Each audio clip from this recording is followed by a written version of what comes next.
ईश्वर से मिलने के लिए 9 प्रकार के तरीके हैं, जिसको हम नवदा भक्ति के नाम से जानते हैं। बाबा तुलसी ने रामायण में प्रभु श्री राम जी ने माता सबरी के सन्मुख खुद अपने मुंह से उन 9 प्रकार के दिव्य रूपों का वर्णन किया है, जिसके द्वारा जीव भगवान का हो सकता है। श्री प्रहलाद जी महाराज जी ने भी भागवत जी के 7वें स्कंद में अपने पिता के सन्मुख उन 9 सूत्रों का वर्णन किया है, जिसके द्वारा जीव ईश्वर में हो सकता है, भगवान का हो सकता है पक्का, इसमें कोई संशय नहीं है। तो प्रहलाद ने भी वो 9 बातें कही हैं। बहुत समझ निकला है कि नवदा भक्ति पर तो 9 दिन की कथा हो जाए तो भी समय कम पड़ जाए। 9 सूत्र ऐसे हैं: श्रवणम कीर्तनम विष्णु स्मरणम पाद सेवनम अर्चनं वंदनं दास्य सख्य आत्मनिवेदनम। ये 9 तरीके हैं भगवान को प्राप्त करने के। कथा सुनिए भगवान की, संत महापुरुषों का संग कीजिए, अर्चन कीजिए, वंदन कीजिए, भगवान के साथ कोई न कोई संबंध बना लीजिए। बाबा तुलसी ने भी निवेदन किया, भगवान राम खुद बोले हैं, वो भी 9 प्रकार की जो भक्ति बताते हैं। और राम जी ने तो यहाँ तक कह दिया, हे माँ 9 में से यदि एक भी आ जाए तो भी जीव का कल्याण है। नव महु जिनि के एक होई, नव महु जिनि के एक होई, नारी पुरुष सच राचर कोई, नव महु जिनि के। सुनिए, होए नव महु जिनि के एक होए, नारी पुरुष सच राचर कोई। प्रथम भगति तनिकर संगा, दूसरी रते मम कथा प्रसंगा। प्रथम भगति तनिकर संगा, दूसरी रते मम कथा प्रसंगा। प्रथम भगति तनिकर संगा, दूसरी रते मम कथा प्रसंग। प्रभु श्री राम जी ने नवदा भक्ति के समापन में जब ये बात कही है, वो मुझे बहुत प्यारी लगी। पहले वो 9 बातें सुनी है तो उसमें तो लगता है कि भगवान ने इसमें बहुत कुछ कठिन सी बातें भी कह दी हैं। इसमें कह दिया है कि व्यक्ति के पास संतोष हो, 5वीं भक्ति है, लेकिन एक गृहस्थ के जीवन में तो संतोष बड़ा मुश्किल है। जब तक ये 9 घटना एक साथ ना घटें तो भगवान की कृपा कैसे होगी। तो कुछ भगवान ऑप्शन दे देते, ये कह देते कि 9 में से 5 हो जाएं, 9 में से 7 हो जाएं, 9 में से 4 चीज़ें आ जाएं तो उन्हें मेरी प्राप्ति हो जाएगी। लेकिन जब वो क्रमबद्ध वो 9 बातें पढ़ी जा रही थी तो उसमें तो बड़ा कठिन सा लग रहा था। तो भगवान बोलते ही जा रहे थे, वो तो कहीं रुक भी नहीं रहे हैं।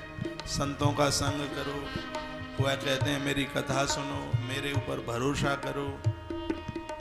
भगवान ये सब बातें वो बोलते ही जा रहे थे। तो सोचा जा रहा था कि 9 बातें कैसे पूरी होंगी, लेकिन भगवान ने बोलते बोलते और एकदम कहा, माता नव महु जिनि के एक होए। जब भगवान ने ये कहा तो लगता था कि बिना शहद पिए मुंह मीठा हो गया, बिना गुड़ खाई मुंह मीठा हो गया। भगवान इतनी देर से बोल रहे थे और बोलते बोलते जब उन्होंने एक ऐसी बात कह दी, उसमें तो भक्त को आनंद ही आ गया। क्या कहा भगवान ने कि नव महु जिनि के एक होए, नव महु जिनि के एक होए। भगवान कह रहे थे कि 9 में से जिनको एक भी आ जाए। तो कुछ संतों ने कहा कि 9 भक्ति उसमें से एक आ जाए, स्त्री के लिए या पुरुष के लिए। एक से किसका काम चल जाएगा, स्त्री का या पुरुष का?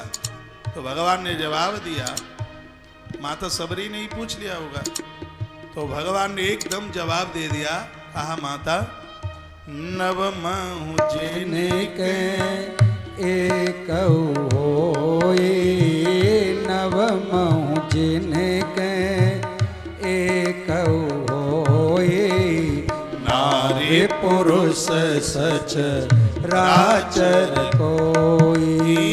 नव महु जिनके एक होई, नारी पुरुष सच राचर कोई।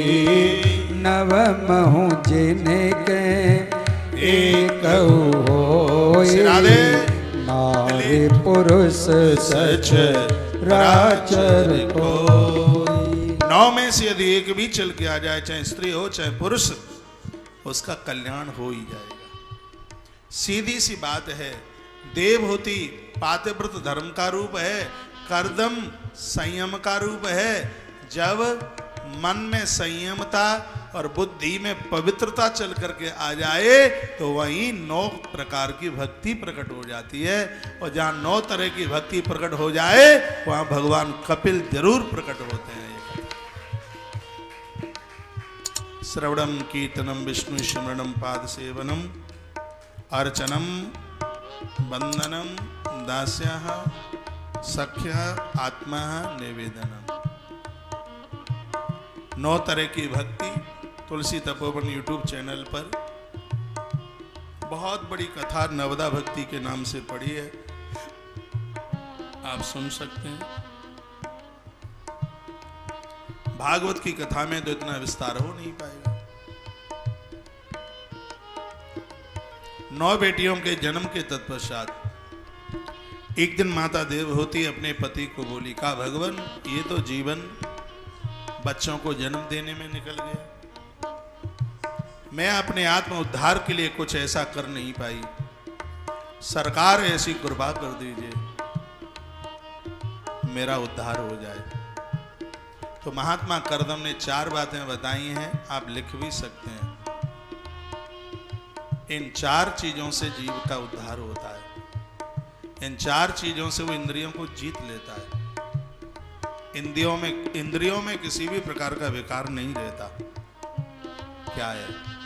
लिखा है, घृता व्रता शिभद्रम ते तमेन नियमेन च तपोन्द्र प्रदानैष श्रद्धा चेश्वरम भज। ये 4 है। क्या क्या है 4 में?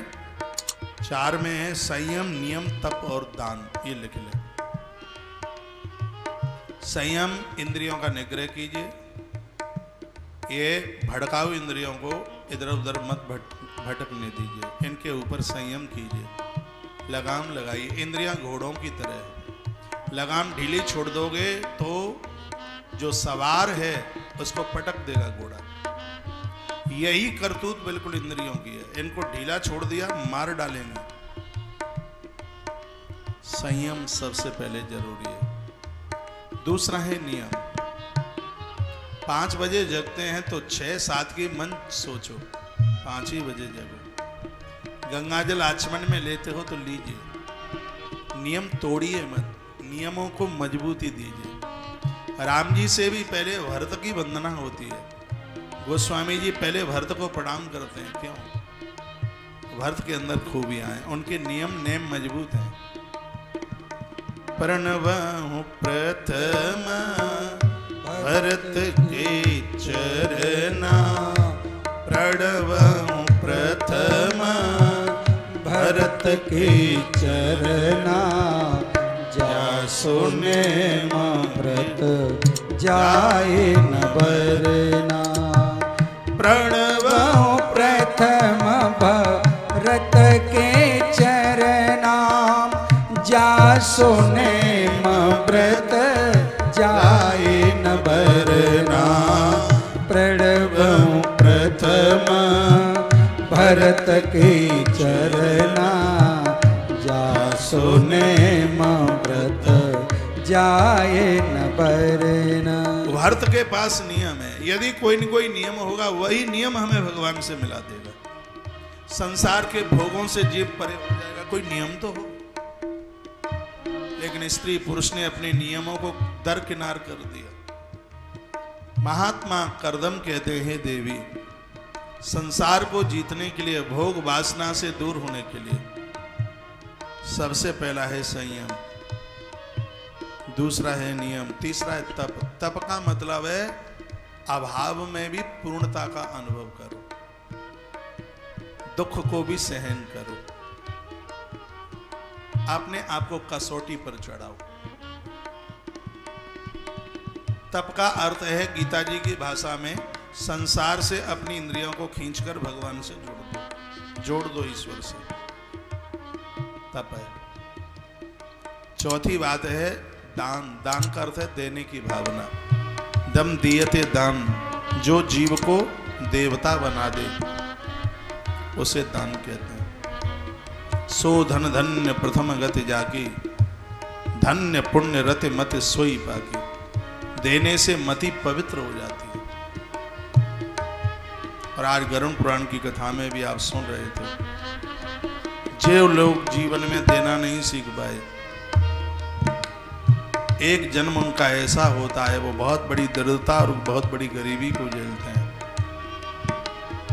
महात्मा करदम कहते हैं, देवी संयम नियम तप और दान, जिसके जीवन में उसके संसार की भोग विलासता खत्म हो जाएगी, और जिनकी भोगता खत्म होती है उनकी इंद्रियां योग में परिवर्तित हो जाती हैं, और फिर वहां भगवती साक्षात्कार होता है। चार चीजें दी गई हैं,